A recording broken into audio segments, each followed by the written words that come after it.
السلام عليكم الإخوان. من بين لي زابروش اللي كاينين، كنعرفو كاين لي زابروش أو أبروش باغ ريزوليسيون دو بروبلام، اللي هو نهج حل المشكلات.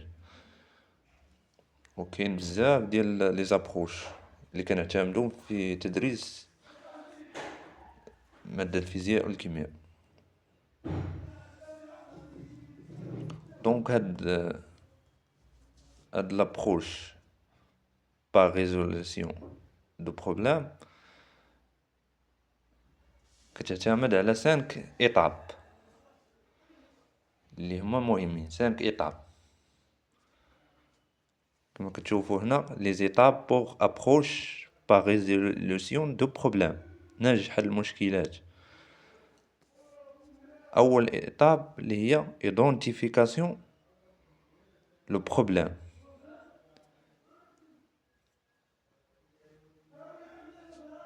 يعني اول حاجه كنفهموا المشكل مزيان. اولا كنفهموا المشكل وكنحدوا هذاك المشكل.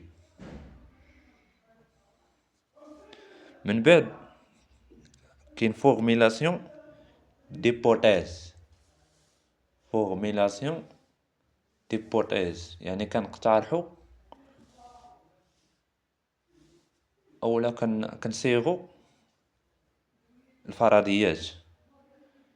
من بعد كنحدوا المشكله كنصيغوا الفرضيات اللي هي فورميلاسيون ديبوتيز. ثالثا اللي هي اكزاميني اي فيريفيكاسيون ديبوتيز. اكزاميني اي فيريفيكاسيون دي زيبوتيز. هنا كنحلو، كنديرو تحليل باش نوصلو للحل الصحيح. يعني من بين هذوك الفرضيات اللي لقيناهم خاصنا نتوصلوا لواحد الحل اللي هو صحيح. رابعا ايفالياسيون دي ريزلتا اولا ستريكتيغاسيون. ستريكتيغاسيون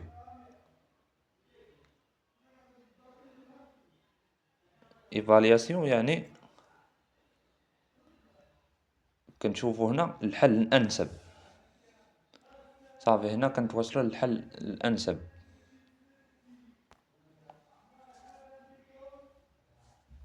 ثم خامسا جينيراليزاسيون دي ريزلتا. جينيراليزاسيون دي ريزلتا يعني كنعمو هذيك الفرضيه اللي لقيناها في واحد السيتياسيون او لا نوفيل سيتياسيون مختلفه.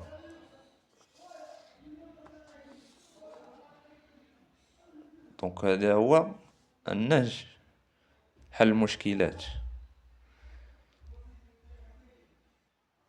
دونك عقلوا بالنسبه لحل المشكلات راه في 5 ايطاب، لا اقل ولا اكثر. 5 ايطاب. الاولى ايدونتيفيكاسيون لو بروبلام، ثانيا فورميلاسيون ديبوتيز، ثالثا اكزاميني اي فيريفيكاسيون دي زيبوتيز، ثالثا ايفالياسيون دي ريزلتا او لا ستريكتيغاسيون، خامسا جينيراليزاسيون دي ريزلتا. صافي هادو هما لي طاب اللي كاينين في هاد النهج حل المشكل. دونك هادشي اللي كاين في الفيديو. متنساوش تخليو جيم